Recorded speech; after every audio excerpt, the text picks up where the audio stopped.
So yeah, I will go with Connor. I don't think anybody else. Well, maybe Palmer. For me, they were the two best players on the pitch, Gallagher and Palmer. It was a good tactical yellow, actually. No, he's meant to. Exactly. He's learned from the last time I got a stupid yellow. Then I didn't do a tactical yellow, and now I've done a tactical yellow. So I just, you know how I feel about it, and the fact that we're still talking about whether he's going to stay or go. In January, Spurs are eyeing him up, which just makes me feel sick. But I thought I thought he had a really good performance, and he led the team. Excuse me, and he led the team well.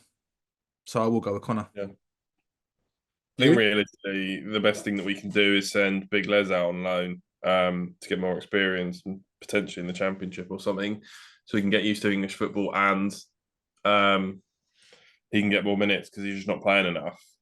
Well, yeah, I And mean, then he's we're in injured at the the moment, but you're right. yeah. Even when he was fit, he was only playing a little bit of League Cup here and there in some games. But He was it's playing League Cup and then getting some sub appearance in the Prem. I think he had one start maybe when we were really struggling, yeah, which might have been that Newcastle game actually, um, or was United or something. Anyway, yeah, I think he just needs more minutes. And selling Connor, and unless we're really shit out of luck on FFP, doesn't really make sense because you, we're better off having four midfielders and Big Les is off than having four midfielders and Connor's off, and then you kind of got three and Big Les that's just not. You can see the promise there, and he has played well in patches, but I think games have passed him by when he's been on the game that he was on in this from the start in the Prem. He struggled, which is massively. Yeah, worrying. yeah.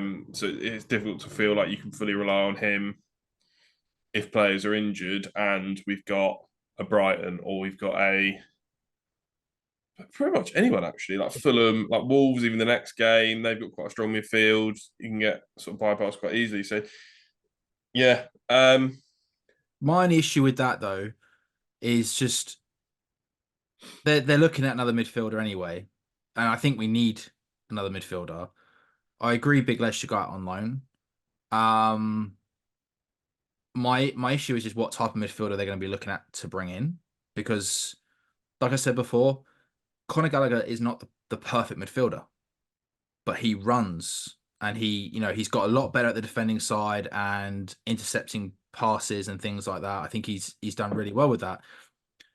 I dread to think how much we'd have to spend to get whatever other attributes we want from a midfielder to bring in that Connor doesn't have, plus what Connor actually brings in. I think if you're playing that game, you're looking for a world class midfielder, and I think the only reason he should go is because of financial fair play. That for me is the only reason that he should be sold. If you're going to tell us, turn around and go, we have no option because of the financial fair play, we need the money, then you've got no option. But that for me, otherwise you should be giving him the contract that he wants, because him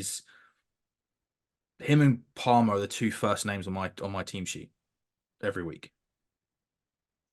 I think he's been our best midfielder. yeah. So yeah. And So also I there's been mean, talks of Lavio not being, sorry to interrupt. There was a oh, what's it called? It was a press conference when people talk about Lavia, and it looks like Poch is, the way it's been read or interpreted, should we say, from what he said, um, that he might not be happy with Lavia and what his approach to training, and I think how he's been handling himself during his injury and stuff.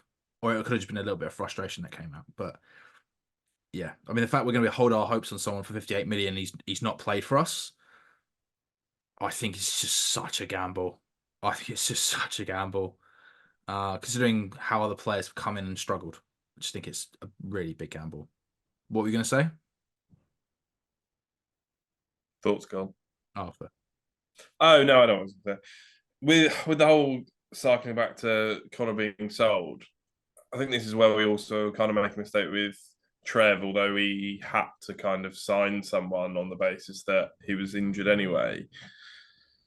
It almost feels pointless selling squad players that want to be at the club. No, I agree. And I think Connor's one that has proven that he wants to be at the club, is willing to fight for a place, and maybe it changes now that he's had a big run in the team. He's been captain and everything else. He might feel that his standing in the team means that he should be playing, and therefore he won't be happy to go back to that role. But I think if you look at it from the beginning of this season, when we were looking at selling him, and he still wanted to stay, buying someone else in for probably significantly more money that isn't a big improvement on Conor, especially when we spent over 100 million each on two midfielders anyway. So whoever we sign probably in theory shouldn't be starting anyway. Doesn't really make sense. The only reason that you're doing that is to get a big amount of income this year from his sale that you can put into the account so that we don't make a huge loss. And it's because we've lost out on 40 million from the Champions League, say, we need the 40 million from Conor Gallagher this year. But then you end up spending more and having more amortization every year to replace Conor Gallagher, who counts towards your quota for English players that you need, counts towards your quota for club trained players that you need, and he's a reasonable level player that you don't have a problem with playing or starting a game if someone needs a rest, if someone's injured, whatever. He can do a very good job in either the more attacking role or actually the more defensive role, which I didn't appreciate before this season. But he's sort of shown that a few times that he can do that sort of holding, sit back, cover the defense midfielder role. So I think overall selling him would be a huge mistake. The only reason that I agree with you is FFP must be an absolute nightmare. I mean, yeah, for me, there are other players. There are other players for me where, all right, I think we've had this conversation before, and I think I know what you're going to say. So if I don't sum it up correctly, please correct me. There are players for me that we have bought that I would be saying get rid of in terms of that who have come in, and you could argue they've not had much of an opportunity or a chance, but then I would say with some of those players, yes, there's been injuries. If they're going to constantly be injured, then get them off the books. Oh, sorry, excuse me. Or, Names would be helpful during this rant, by the way. well, I mean, Madueke one. Madueke for me is one of them where there was an issue, not just with his. I mean, honestly, I've lost count how many times he's injured. I mean, I know they're not big injuries, but they're constantly like little knocks here and there. Plus, there was that issue that Poch has had a bit of an issue with him. I don't see I don't understood why we bought him because like again it's yeah, all right, he's got potential, he's got talent, but there are other players that we've got that do the same thing as him. You know, they're good wide right. Their decision making in the final third's not that good. So for me, I go, we don't need him and a Sterling, if you ask me. So one of those two for me is easily gone. Just to counter that, I think he's a very good right wing option. I know you like him. I And do. he's the most natural right winger that we have that plays in a Poch style of football in terms of what he had at Spurs, where he likes quick wingers. Yeah, but Potts doesn't even play a winger there. He likes to play Palmer there. He's Because played Sterling there when Melo Mudrik's been on the left. yeah, he has been injured. I think if he can get a consistent run of form and get a consistent run of games in, then I think we could see quite a good player there. I think what is probably holding him back is one, injuries, and two, from what I hear, Mudryk is a very good trainer. So even if he's not playing well, he's the one that gets the chance because he's deserving of a chance. And that brings Which me is in back to my training. point about people not applying themselves. That's why Yeah. I've got a lot of time for Mudryk. You can tell he's a good trainer by the, he needs minutes, he needs game time, and he needs to learn the Premier League.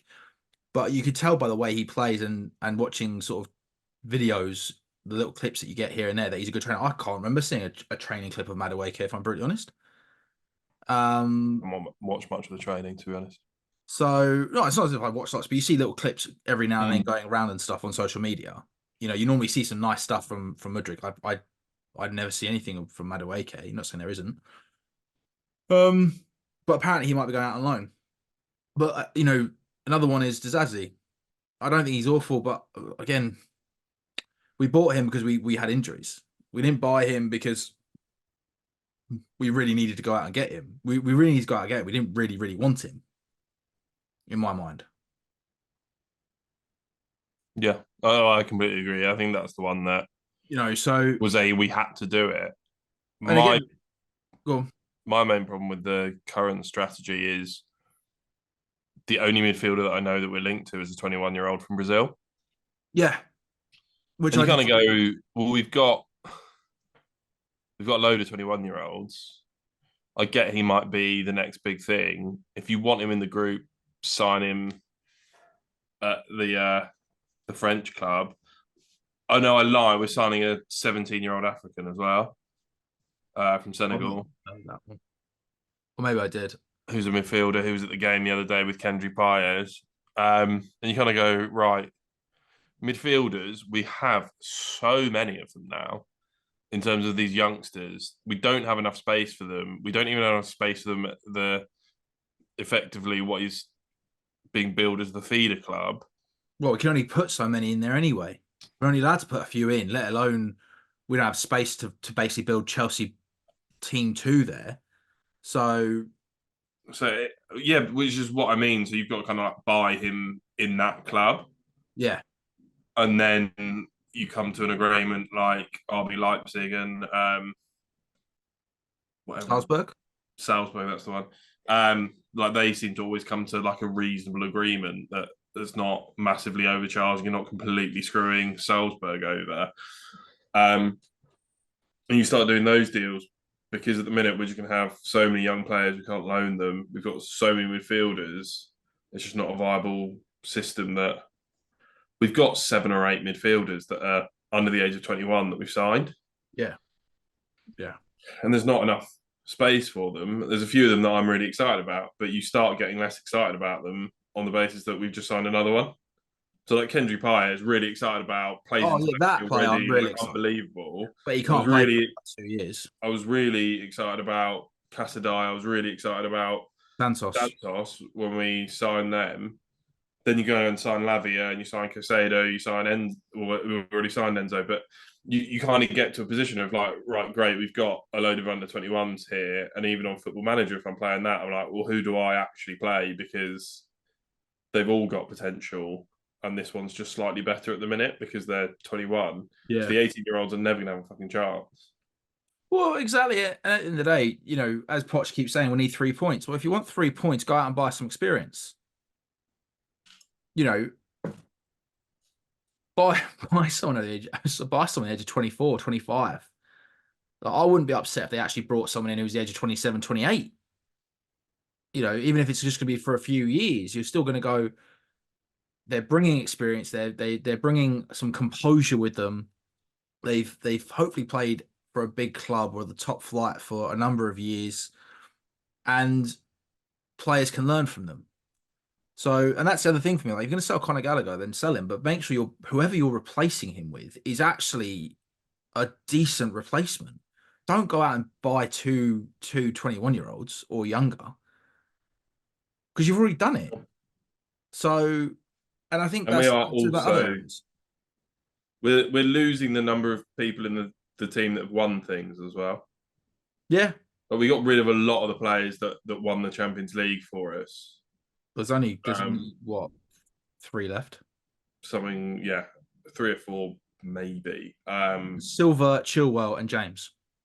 Yeah, I was trying to hedge my bets on 4. I can't think of one off Oh, the top of my head. Connor, no, Connor Who's was a on part the of that as squad? well. I mean, I don't know how much he played, but he would have been a part of the squad, or was he on loan at Palace at that He point? might have been on loan at Palace that season. Yeah. So I don't. Yeah, there might be someone knocking about, but there's not a lot of them. And you've got Enzo that's won the World Cup, and I'm assuming probably won the title for Benfica because it's basically 50-50 if they win it or not. He wasn't there long enough, mate. No, that's true. He's there 6 months. Fuck. He's won a World Cup. He's won something. Thiago Silva's No, obviously no, won I know, a but it bit just in his it just goes career. to show you how crazy it is. That's Yeah. the thing. It just shows you for years I used to say Spurs. They haven't got any winners in their camp. You know, Yeah, until France won their World Cup. Was it 2018 when they won in Moscow? something like that. And Lloris won a World Cup. I thought, there you go. You finally got someone who's won something at least and knows how to win a game. But that is the way we're going. But carry on. Yeah, and we've got Palmer that's technically won things, but played 500 minutes in the Prem, and I think he scored in the Super Cup final. So there's He's got some some experience. He knows the takes level. what it He knows to knows the win, level of what he has to be at, and he's been at a great club under a great coach, and that's why I think he's done so well for us, and why we're looking at him as such an integral part of our team. and obviously you've got Sterling, Mm. who's won a lot. Don't know how big he was in the dressing room and whatever, but at least knows himself what it takes to win. He's been in Um, around a successful team. Yeah, absolutely. Yeah. he knows what level he needs to be at to Mm. help the team win, Yeah. at the very least. Um, which so I think if we're buying experience, we need to buy experienced winners as well, No, absolutely. Absolutely. I mean, and sort of it's harder when, leadership as well. I yeah. think that's what Arsenal did well buying Declan Rice. He's not old, but he's played big games and he shows leadership. Well, he was a captain. Yeah. Don't. I'm still upset that we never really tried to go for him. To be honest, earlier on, if I'm, it gets one of those ones where I just look at it and I go, we made a mistake there. Well, I think we'll get rid of Mount, and I think that was our only draw was the fact that we had Mount. Yeah, I mean, look, but again, we're in the same position at the moment where whoever we buy, I think any club's going to make us fucking pay top dollar for, because they know that if we really want someone, we're going to pay top dollar. But more importantly, whoever we end up buying, especially from an experience point of view and a winner, we're going to have to pay them well, because we're not even in Europe. And the only way we're going to get Europe at this point is by winning a domestic trophy. You know what was mad is we pulled out that Endrick deal as well. Apparently, we had Endrick for He 60 chose no, million. he chose Real Madrid. We didn't pull out. He chose Real Madrid. He always said he wants to go to Real Madrid. And all, I read news articles the other like a couple of weeks ago that basically Endrick's dad came out and said we thought he was going to Chelsea, and then they pulled out because it was going to make the market silly buying a 17-year-old for 60 million. That's what I read. Like, obviously, don't know how true these things are, but we were it definitely in was the coming from running. Endrick's camp, huh? We were definitely in the running from her, but even Endrick came out and said that he would have loved. He was attracted to Chelsea. He would Yeah, love to come to Chelsea because it's a big club, the capital city of England. Blah blah blah blah. Recently won the Champions League. Um, but he said that I had always said to my agent, I want to go to Real Madrid. So as fair. soon as Real Madrid were sniffing around and showed a big interest and like could obviously make a deal, he was always going to choose Real Madrid. So, and I think Chelsea got wind of that. I think they knew that once Real Madrid entered and they were being serious about it, they weren't going to get him. Fair. Um, but yeah.